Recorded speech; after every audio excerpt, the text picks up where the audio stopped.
Alright, सो ये वाला जो चैप्टर है, जो इसका फर्स्ट हाफ है, ये हमें इस चैप्टर में हमको क्या पता चलेगा, हमें हिस्ट्री ऑफ केमिस्ट्री पता चलती है, ठीक है, कि किस तरह से केमिस्ट्री के बारे में, एलिमेंट्स के बारे में स्टडी की गई, किस तरह से एलिमेंट्स से कंपाउंड्स के बारे में स्टडी की गई और कैसे एटम की डिस्कवरी हुई, वो सब कुछ हम इसमें पढ़ेंगे।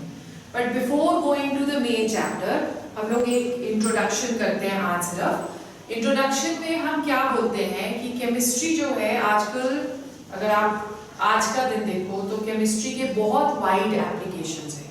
कोई भी ऐसी फील्ड आपकी डे टू डे लाइफ में नहीं है जहाँ पे केमिस्ट्री यूज नहीं होती, ठीक है। Let's take a simple example कि आप अगर वुड को बर्न कर रहे हो तो उस फॉर्मूला को हम कंबशन बुलाते हैं। कंबशन क्या है? इट इज अ रिएक्शन, और रिएक्शंस हम कहाँ स्टडी करेंगे? केमिस्ट्री में। सिमिलरली हमारी बॉडी के अंदर जो भी हम लोग खाना खाते हैं उसकी ऑक्सीडेशन ऑफ फूड होती है, ठीक है। Oxidation of food is again chemistry. फिर बहुत सारे ऐसे सब्सटेंसेस जो कि वाइटल इंपॉर्टेंस हमारी लाइफ में, उनकी बहुत ज़्यादा इंपॉर्टेंस है, वो भी केमिस्ट्री से हमें मिलते हैं। सारी मेडिसिन्स जो हम लोग फार्मेसी में जितने भी मेडिसिन्स इंक्लूडेड है वो सब हमें केमिस्ट्री से मिलते हैं। बहुत सारे प्लास्टिक्स, जो प्लास्टिक के बगैर अगर आप आज के दिन में लाइफ देखो तो प्लास्टिक के बगैर लाइफ नहीं है। जो भी आप बाजार से कुछ भी खरीद रहे हो वो सब प्लास्टिक पैकिंग में रहता है, ठीक है। फिर उसके बाद पॉलीमर्स, आप सॉक्स पहन रहे हो, आप स्वेटर्स पहन रहे हो, उसमें नायलॉन यूज होता है, डेकरॉन यूज होता है, और उसके अलावा क्या कहते हैं, जो रोप्स हैं, जहां पे भी हम देखेंगे everywhere chemistry is involved. So basically chemistry क्या चीज है? केमिस्ट्री जो है that is one of the branches of science. ऐसे अगर हम मोटा मोटा साइंस को डिवाइड करें तो साइंस के 3 मेजर ब्रांचेस होते हैं। One is physics, one is chemistry and one is biology, ठीक है। सो केमिस्ट्री जो है that is that branch of science that studies matter के बारे में जो कुछ भी हम पढ़ेंगे, चाहे हम उसकी प्रॉपर्टीज पढ़ रहे हैं, चाहे हम उसकी रिएक्शंस पढ़ रहे हैं, चाहे हम उसका कॉन्स्टिट्यूशन पढ़ रहे हैं कि एक मैटर के अंदर क्या क्या प्रेजेंट है, वो सब हम केमिस्ट्री के अंदर पढ़ते हैं, ठीक है। And we all know that what is matter? Matter is anything which has weight and occupies space, वो मैटर होता है, ठीक है। सो क्लासिफाई हम मैटर को कैसे करते हैं? अपनी स्टडी को सिंप्लीफाई करने के लिए, क्योंकि केमिस्ट्री को बहुत कुछ पढ़ना है, तो उसके लिए उसे क्या करना पड़ेगा कि पॉइंट्स में अपनी स्टडी को डिवाइड करना पड़ेगा। तो हम मैटर को क्लासिफाई करते हैं। मैटर को क्लासिफाई हम करेंगे, the first one that is known as physical classification of matter, ठीक है। And the second that is known as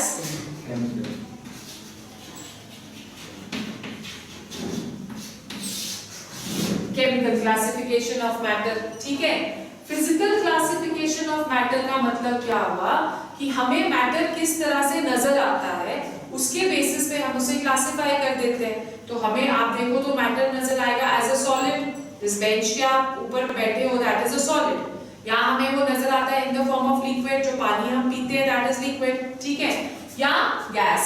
so physically हम इसे क्लासिफाई करते हैं into solid, liquid and gas, ठीक है।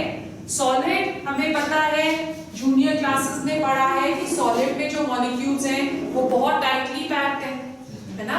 अगर वो टाइटली पैक्ड है, बिल्कुल एक के साथ एक जुड़े हैं, तो उनमें फोर्सेस ऑफ अट्रैक्शन बहुत ज्यादा होंगे और इंटरमॉलिक्यूलर स्पेसेस जो हैं वो बिल्कुल कम होंगी। तो उसकी वजह से सॉलिड्स को फिक्स्ड शेप और वॉल्यूम देते हैं कि कोई भी चीज, जैसे आप टेबल ले रहे हो तो टेबल रेक्टेंगुलर है, उसकी फिक्स्ड शेप और वॉल्यूम है। अगर आप उसके ऊपर प्रेशर लगाने की कोशिश करोगे तो हम उसकी शेप को चेंज नहीं कर सकते ना। तो इसलिए हम बोलते हैं कि solids they are rigid. Rigid का मतलब कि we can not change the shape of solid by applying pressure on it, right? Second हमारे पास आ गए लिक्विड्स, अब लिक्विड्स क्या है, सॉलिड से ज्यादा उसमें स्पेसेस हो गए, इंटरमॉलिक्यूलर फोर्सेस ऑफ अट्रैक्शन कम हो गए, तो लिक्विड्स में शेप जो है वो कंटेनर की देंगे, वॉल्यूम फिक्स्ड है, शेप उसकी चेंज होती रहती है। अगर आपने ग्लास में रखा है तो वो ग्लास की शेप ले लेगा, अगर आपने कटोरी में रखा है तो वो कटोरी की शेप ले लेगा। और लिक्विड्स में एक प्रॉपर्टी होती है टू फ्लो, राइट? अगर आप वाटर एक जगह पे गिराओगे तो वो एकदम से बिखर जाएगा, so that is known as fluidity. So जैसे सॉलिड्स रिजिड हैं वैसे लिक्विड्स फ्लूइड्स हैं, ठीक है? Similarly we have gases, gases में मॉलिक्यूल्स बहुत दूर दूर हैं, intermolecular forces of attraction almost zero और इंटरमॉलिक्यूलर स्पेसेस बहुत ज्यादा। तो गैसेस को अगर हम प्रेशर अप्लाई करें तो हम इस पूरे कमरे में जितनी भी एयर है उस सबको हम एक छोटे से कंटेनर में पैक कर सकते हैं। यही होता है ना जो आपका क्या कहते हैं एलपीजी का सिलेंडर होता है जो हम घर में कुकिंग के लिए यूज करते हैं, उसमें इतने से सिलेंडर में 14 पॉइंट कुछ लीटर्स ऑफ गैस आती है, तो हम उसको क्या कर रहे हैं, कंप्रेस कर रहे हैं। तो इसलिए जो गैसेस होते हैं they are compressible, ठीक है? which means by applying pressure हम उसकी वॉल्यूम को कम कर सकते हैं। so these are the specification of solids, liquids and gases. Chemically हम लोग मैटर को डिफाइन करते हैं into pure substances, pure substances and mixtures.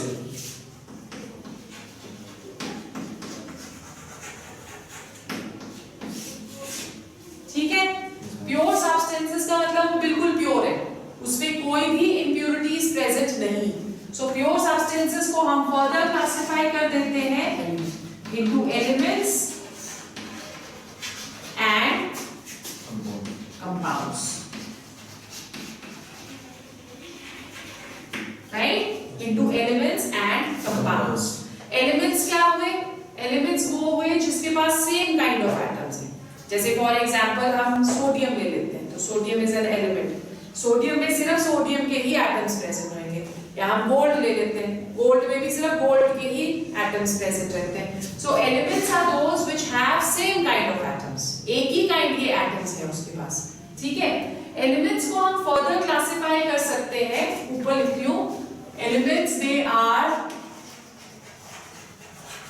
Further classified as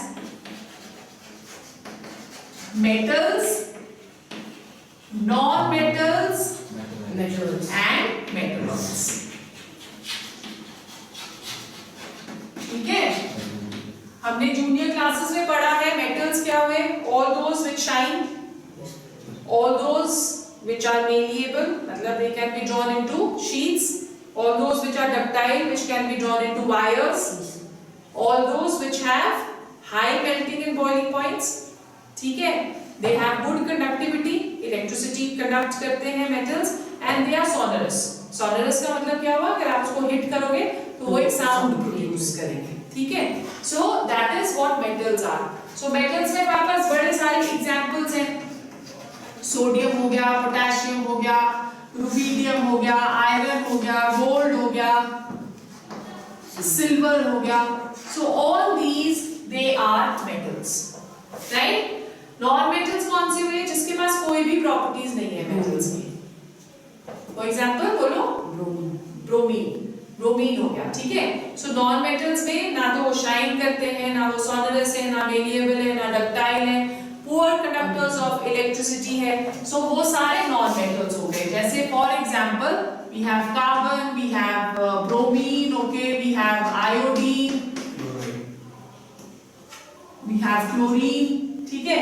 ये सारे के सारे। Then other gases also, oxygen, hydrogen, nitrogen, ये सारे नॉन मेटल्स हैं, right?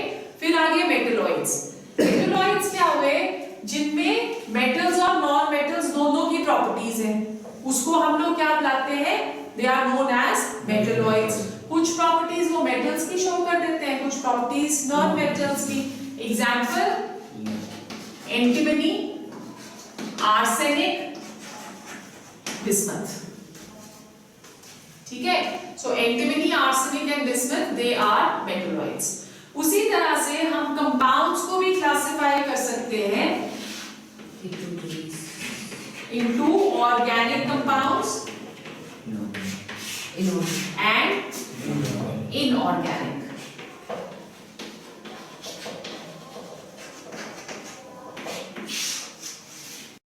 Right, organic compounds and inorganic.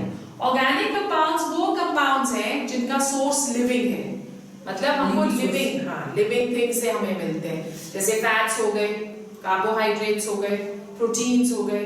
अब तो वैसे बहुत सारे ऑर्गेनिक कंपाउंड्स हम सिंथेटिकली भी प्रिपेयर करते हैं। जो first organic compound synthetically prepare किया गया था that was urea, right. So but initially जब ऑर्गेनिक कंपाउंड्स की डेफिनेशन दी गई तो organic compounds basically they are compounds of carbon, hydrogen and oxygen, ये डिफाइन हम करते हैं। पर उस कार्बन, हाइड्रोजन और ऑक्सीजन में कार्बोनेट्स नहीं आते, कार्बोनेट्स ऑर्गेनिक नहीं है। साइनाइड्स नहीं आते, साइनाइड्स भी ऑर्गेनिक नहीं है। थायोसाइनाइड्स भी नहीं आते, बाइकार्बोनेट्स भी नहीं आते, ठीक है। और इनऑर्गेनिक कंपाउंड्स कौन से हुए? जिनके सोर्सेज नॉन लिविंग है। नॉन लिविंग का मतलब कि वो हमें अंडर द अर्थ क्रस्ट मिलते हैं। There are many inorganic salts जिनके common names you must remember. As I said कि बहुत सारे इनऑर्गेनिक सॉल्ट्स हैं जिनके कॉमन नेम्स आपको याद होने चाहिए, ओके। एज आई सेड कि जो इनऑर्गेनिक है उनका सोर्स नॉन लिविंग है, वो अंडर द अर्थ क्रस्ट हमको मिलते हैं। जैसे फॉर एग्जांपल हमारे पास हो गया sodium chloride, this is known as rock salt, this is also known as common salt. ये वो है नमक जो हम खाते हैं, सीजनिंग के लिए हम अपने खाने में यूज करते हैं, ठीक है। फिर उसके बाद आ गया Na2CO3 dot 10H2O, this is known as washing soda,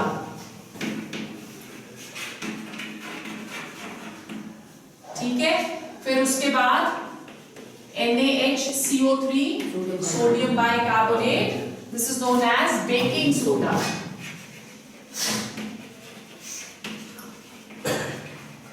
ठीक है। फिर उसके बाद Na2SO4 dot 10H2O, this is known as Glauber's salt,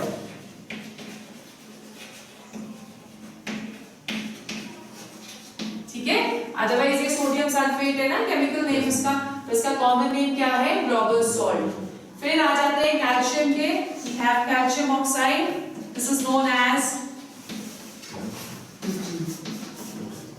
quicklime, ठीक है।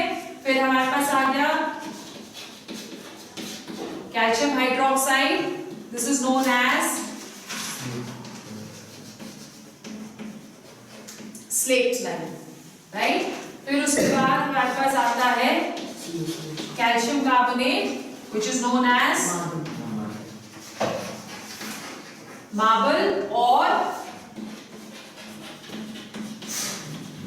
Limestone, right. फिर आता है हमारे पास calcium sulphate dot 2H2O, this is known as gypsum। Then we have calcium sulfate dot half H2O, which is known as POC, ठीक है, plaster of Paris। फिर उसके बाद आता है copper sulphate dot 5H2O, right, this is known as blue vitriol. इसके जो crystals होते हैं वो ब्लू कलर के होते हैं, इसलिए हम इसको ब्लू विट्रिल बुलाते हैं, ठीक है। फिर उसके बाद हमारे पास आता है magnesium sulphate dot 7H2O, this is known as Epsom और एप्समाइट, दोनों में से कुछ भी आप लिख सकते हो, एप्सम सॉल्ट और एप्समाइट, ठीक है।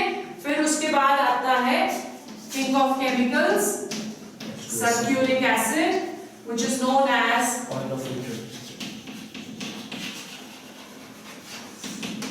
oil of vitriol। Got it? So these are a few common names which you should know, right? फिर उसके बाद जब हम लोग मैटर पढ़ते हैं तो obviously it is important for us to you can say find out about the properties of matter कि मैटर प्रॉपर्टीज ऑफ मैटर क्या क्या है. So let's study properties of matter की पढ़ते हैं. तो there are two types of properties we are going to study. The first one that is known as fundamental properties. ठीक है, फंडामेंटल प्रॉपर्टीज कौन सी हुई? वो प्रॉपर्टीज जो मैटर की अपनी प्रॉपर्टीज है, वो कहीं और से डिराइव नहीं की जाती, वो उसकी खुद की प्रॉपर्टीज होती है. तो fundamental properties they are 7, right? The first one that is temperature, the second is mass, third is length. Okay, length or distance. Fourth is time. Fifth is current. Sixth is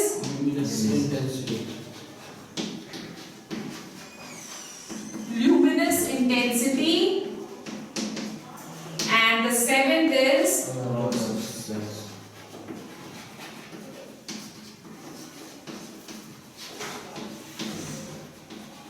amount of substance. ठीक है. Now इसकी जो units होंगी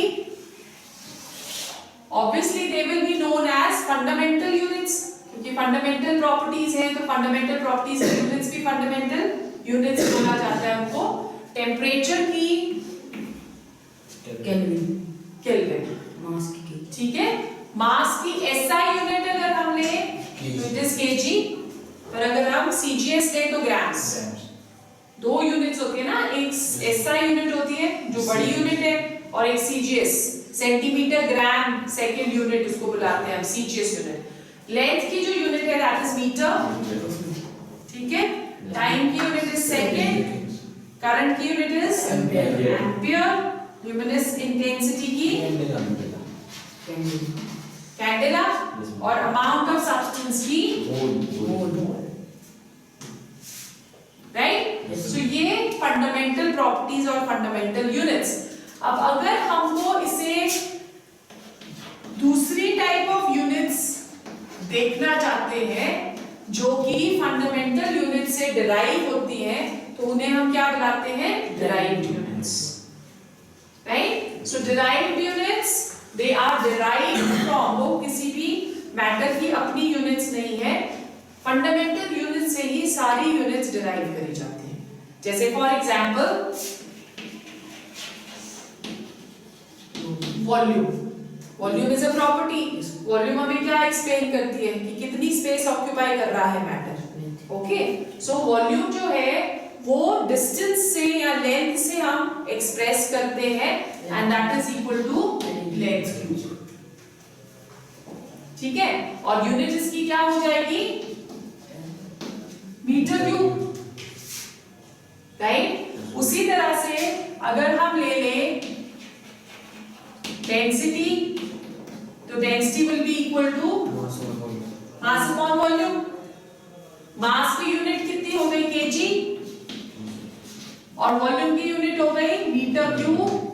सो KG पर metre cube. ठीक है, और अगर हम इसको सीजीएस यूनिट में लेंगे तो क्या आ जाएगा? ग्राम्स पर सेंटीमीटर क्यूब. राइट? फिर डेंसिटी के बाद लेट्स टेक एनी अदर, हम ले लेते हैं फोर्स, मास इनटू एक्सेलरेशन, है ना. सो मास की यूनिट कितनी होती है? केजी. एक्सेलरेशन की यूनिट कितनी हो गई? मीटर्स पर second square. Velocity upon time होता है ना एक्सेलरेशन, तो मीटर्स पर सेकंड स्क्वायर. अब 1 kg मीटर पर सेकंड स्क्वायर, इसको हम बुलाते हैं न्यूटन.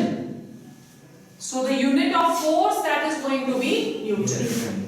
ठीक है, वर्क ले लेते हैं. वर्क क्या हो गया? Force into distance, displacement. Force into displacement. Force की यूनिट हो गई न्यूटन, और डिस्प्लेसमेंट की यूनिट हो गई मीटर, सो इसकी क्या यूनिट हो जाएगी? Metre. So this is how we calculate the derived units, right. अब हमारे पास इसमें कन्वर्जन भी होता है कि हम एक यूनिट से दूसरी यूनिट में किस तरह से कन्वर्ट करते हैं, that is very very important.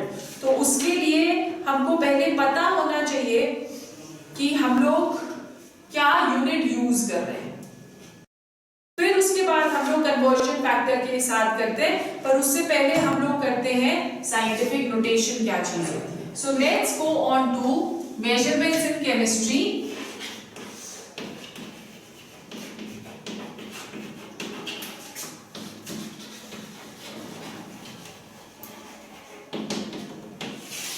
What do we understand by scientific notation? Scientific notation का मतलब क्या होता है कि केमिस्ट्री में या फिजिक्स में आप मेजरमेंट्स करते हो, या even for that matter biology में भी, जैसे सेल का साइज फाइंड करना है, या कोई हार्ट सर्जरी हो रही है तो उसमें उनको कैपिलरीज का साइज फाइंड करना है, तो उसमें या तो बहुत ही छोटे यूनिट्स लगेंगे या फिर बहुत बड़े यूनिट्स लगेंगे, ठीक है।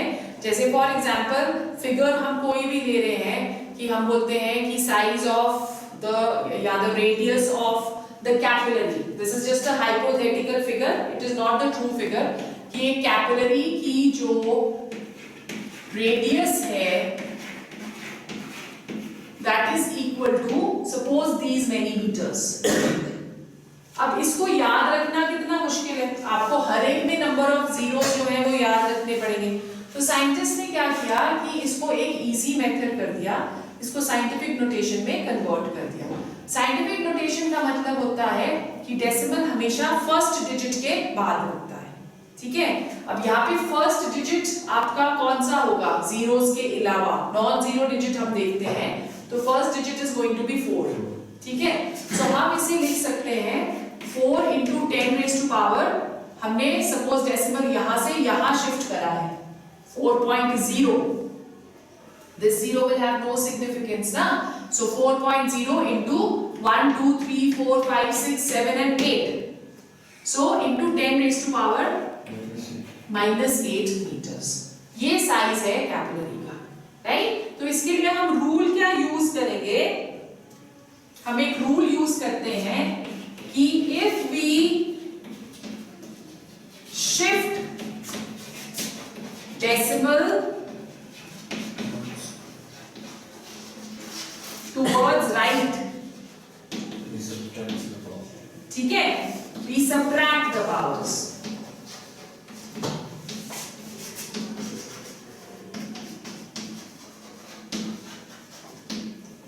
राइट। सो अब हमने यहाँ पे देखो डेसिमल को शिफ्ट किया था ना टुवर्ड्स राइट, कितनी प्लेसेस शिफ्ट की थी, 1 2 3 4 5 6 7 8 प्लेसेस शिफ्ट की, तो हमने सब्ट्रैक्ट कर दिए पावर्स, तो क्या आ गया 10 raised to power -8, राइट। उसी तरह से अगर हम बोले कि यहां से सन का distance that is equal to कुछ भी ले लेते हैं हम इतने किलोमीटर्स, ओके। अब यहाँ पे आपका जो डेसिमल है वो कहाँ आ रहा है, एट दिस पोजीशन, तो हमको डेसिमल टुवर्ड्स लेफ्ट शिफ्ट करना पड़ेगा, क्योंकि साइंटिफिक नोटेशन बोलती है कि फर्स्ट डिजिट के बाद डेसिमल आना चाहिए। तो 9.0 1 2 3 4 5 6 7 8 9 प्लेसेस हमने शिफ्ट किया into 10 raised to power 9।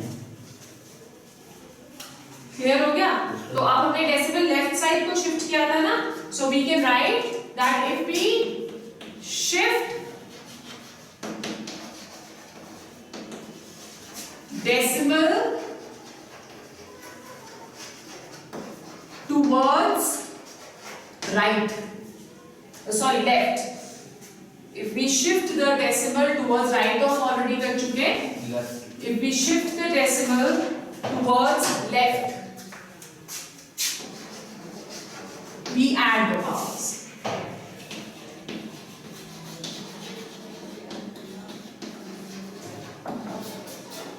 we are adding the powers, right। so we are adding the powers का मतलब हुआ कि अगर सपोज हम ले रहे हैं हमारे को दिया है 9 42 2.65 into 10 raised to power 4.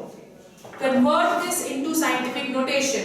तो साइंटिफिक नोटेशन में डेसिमल फर्स्ट डिजिट के बाद आएगा ना, सो आप यहां से 2 डिजिट्स शिफ्ट करो टुवर्ड्स लेफ्ट,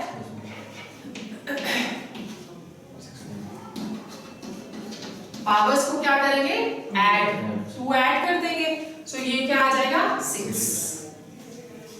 गॉट इट? सो अगर लेफ्ट को हम जा रहे हैं तो we are adding, that is known as LA. LA से आप याद रखो, left at Los Angeles. Clear? Okay. और let's change another one, right side को शिफ्ट करके भी देखते हैं.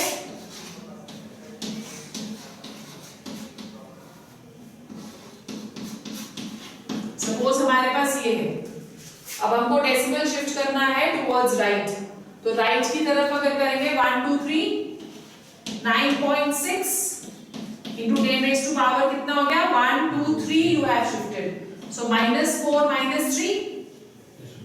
ठीक है, so this will become equal to 9.6 into 10 raised to power -7. ये बहुत इंपॉर्टेंट है क्योंकि आप जहां पे भी कैलकुलेशंस करोगे वहां पे सब पे ये यूज होगा. Got it? ओके. फिर साइंटिफिक नोटेशंस के बाद हमारे पास आता है क्या, we come to significant figures. क्या होते हैं सिग्निफिकेंट फिगर्स?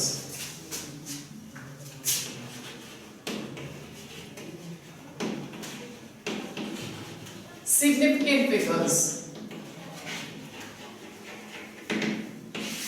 अगर हम किसी भी एक मेजरमेंट्स में कोई भी एक फिगर लेते हैं तो उस फिगर में सारे सर्टेन डिजिट्स नहीं होते, अप्रॉक्सीमेशन भी मार देते हैं ना हम.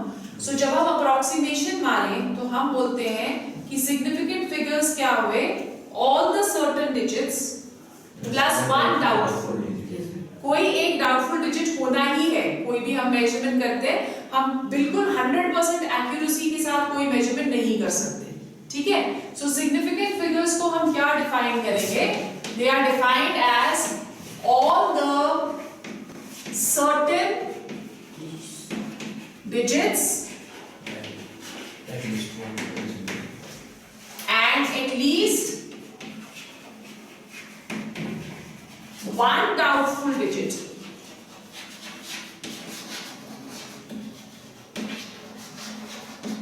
ठीक है, at least one doubtful digit in a figure, that is what significant figures are. अब significant figures को कैलकुलेट करने के लिए we have to use certain rules. The first rule says that all non-zeros digits are significant. तो एक किसी भी figure में जितने भी नॉन जीरो डिजिट्स होंगे वो सारे सिग्निफिकेंट होंगे. जैसे फॉर एग्जांपल अगर हमने 4.345 एक फिगर लिया है तो इसमें सिग्निफिकेंट फिगर्स कितने हो गए, 4, क्योंकि सारे के सारे नॉन जीरो डिजिट्स हैं. ठीक है. Second rule, all zeros in between non zeros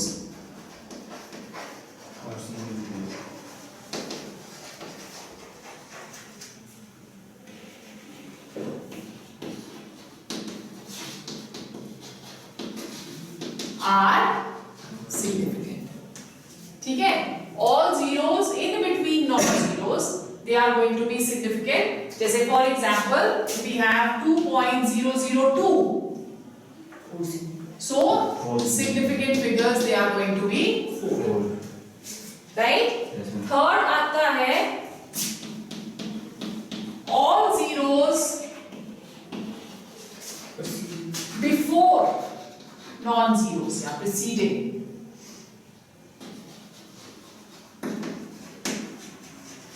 Are significant.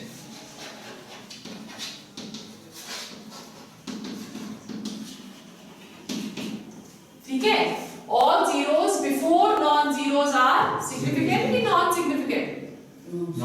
Non-significant. 4 non zeros हम लेंगे तो वो क्या होंगे, they are going to be non significant. जैसे for example if we have 0.004, so इसमें good significant figure that is going to be equal to 1। ठीक है, then fourth, all zeros after non zeros,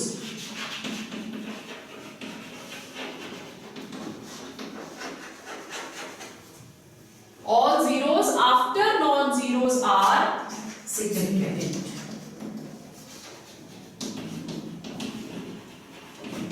ठीक है, जैसे हमने ले लिया 2.300, तो इसमें significant figures are going to be 4। ठीक है, हैव यू अंडरस्टूड?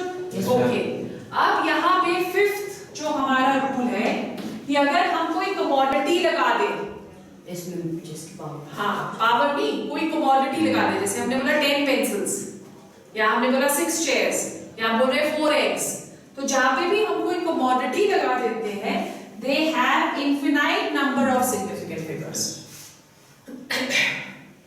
ठीक है, and sixth,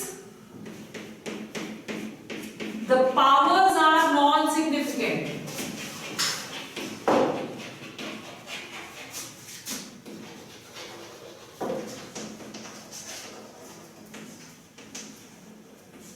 ठीक है, the powers they are going to be non-significant। मतलब इसका क्या हुआ कि अगर सपोज हम ले रहे हैं, सपोज हमने ले लिया 2.3 into 10 raised to power 4, तो इसके पास सिग्निफिकेंट फिगर्स आर 2। ये जो पावर्स होते हैं ये सिग्निफिकेंट फिगर्स नहीं है, इनको हम काउंट नहीं करते।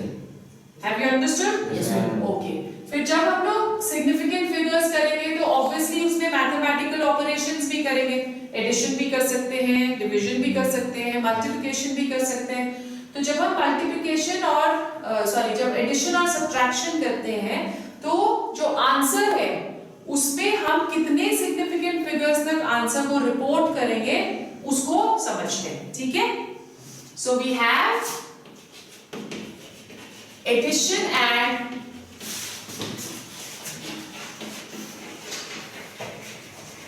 subtraction of significant figures, addition and subtraction, इन दोनों में सेम रूल फॉलो होता है, इसलिए हम दोनों को इकट्ठा ही डिस्कस कर लेंगे। जब हम एडिशन करते हैं सिग्निफिकेंट फिगर्स की तो हमेशा जो आंसर रिपोर्ट करेंगे वो डेसिमल के बाद सबसे कम नंबर्स जिस भी फिगर में होगा उसके अकॉर्डिंगली हम आंसर रिपोर्ट करेंगे। जैसे एग्जांपल लेके देखते हैं, हमारे पास है 23.2, 4.65 और 3.267। सपोज हमको इसे ऐड करना है, आंसर आ गया 7, 11, 6, 7, 8, 9, 10, 11, 4 और 3, 7, 8 और 3, 11 और ये आ गया आंसर। ठीक है, अब यहाँ पे हम देख रहे हैं कि इसके पास डेसिमल के बाद 1 प्लेस है, इसके पास डेसिमल के पास बाद 2 प्लेसेस और इसके पास 3 डिजिट्स। ठीक है, पर हमको लोएस्ट जो है उसके अकॉर्डिंगली हम आंसर रिपोर्ट करेंगे। तो यहाँ पे लोएस्ट कहां तक आ जाएगा, यहां तक। सो आंसर हमको कहां तक रिपोर्ट करना है, 31.1 और नंबर ऑफ सिग्निफिकेंट फिगर्स इसमें कितने हो गए, 3। Have you understood? ये आपको एग्जाम में आता है 1 मार्क का क्वेश्चन। ओके, और इजी सा क्वेश्चन है तो मार्क्स क्यों लूज करने हैं ना, आप इसे अटेम्प्ट कर सकते हो। उसी तरह से एक एग्जांपल और ले लेते हैं, हमारे पास है 46.04, 2.364 एंड 3.7721। ये अब आंसर आ जाएगा 4, 6, 13 and 4 is 17, 11 और 6, 7, 8, 9 and 3 is 12, 5। राइट? अब यहाँ देखो, इसके पास 2 सिग्निफिकेंट फिगर्स या 2 प्लेसेस आफ्टर डेसिमल, इसके पास 3, इसके पास 4। सो आप 2 तक ही करोगे here, बट ओवर हियर 7 से आगे वाला जो डिजिट है वो 5 से ज्यादा है, तो तब हमको एक और ऑपरेशन यहाँ पड़ता है which is known as rounding off. Okay, rounding off का मतलब क्या हुआ कि अगर नेक्स्ट डिजिट 5 से ज्यादा है तो इस डिजिट को हम अपग्रेड कर देंगे। मतलब कि ये 5 से ज्यादा आ रहा है ना नंबर, तो हम क्या करेंगे 52.18। ठीक है, हैव यू अंडरस्टूड? अगर ये 5 से कम होता तो ये 52.17 ही रहता। अगर ये 5 होता तो इन केस ऑफ 5 जो ऑड नंबर होता है उसको हम चेंज कर देते हैं, जो इवन नंबर होता है उसको एज इट इज रहने देते हैं। तो अब 7 ऑड नंबर हुआ इसमें, और अगर यहाँ पे 5 होता तो हम 7 को 8 कर देते हैं। पर अगर ये ऑड इवन नंबर होता तब वो सेम रहता। 6 होता तो 6 ही रहता। समझ आ गया? सो राउंडिंग ऑफ में हम क्या यूज कर रहे हैं कि अगर 5 से ज्यादा है नेक्स्ट नंबर तो इस वाले डिजिट को हम अपग्रेड कर देंगे, बढ़ा देंगे 1। अगर 5 से कम है तो सेम रहने देंगे। अगर 5 है, 5 के केस में अगर ये डिजिट ऑड है तो ये अपग्रेड हो जाएगा, और अगर ये डिजिट इवन है तो ये सेम रहेगा। ठीक है, उसी तरह से जो सेकेंड ऑपरेशन हमारे पास आता है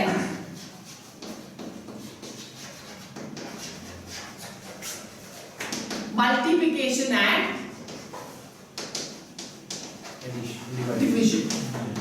मल्टीप्लिकेशन एंड डिवीजन में भी हम सेम रूल्स फॉलो करते हैं, तो इसलिए हम इसको डिस्कस भी एक ही बारी में कर लेंगे। इन दिस केस अब हमें जो आंसर रिपोर्ट करना है that is according to lowest number of significant figures. उसपे हमको डेसिमल के बाद से कुछ लेना देना नहीं है। जिस भी फिगर के पास सबसे कम सिग्निफिकेंट फिगर्स होंगे उसके बेसिस पे हम आंसर रिपोर्ट कर देंगे। जैसे फॉर एग्जांपल अगर हमने 42.6 को 2.4 के साथ मल्टीप्लाई कर दिया तो ये आ जाएगा 24, 4 2 8 और 10, 4 4 16 और 17। ठीक है, into 2 6 12, 5 8 4 2 12 10, और डेसिमल आपके कहाँ आ रहे 1 2। ठीक है, इसके बाद सिग्निफिकेंट फिगर्स 3 है, इसके बाद सिग्निफिकेंट फिगर्स 2 है।